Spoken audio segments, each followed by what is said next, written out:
So today, ngayong araw, sasamahan nyo ako magpalit ng RAM. Di naman magpalit. Magdadagdag lang tayo ng RAM kasi bumabagal lang 8GB. Acer Nitro 5, basta yung 12th gen, tapos may RTX 3050 to.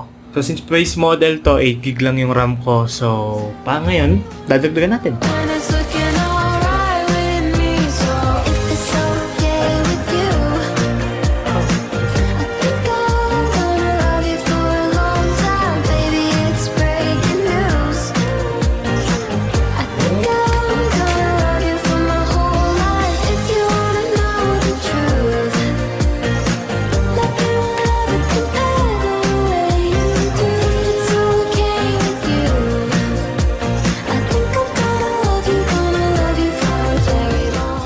Thank you guys so much for watching, and as always, see you in the next one. That's not my outro. I don't know why I said that.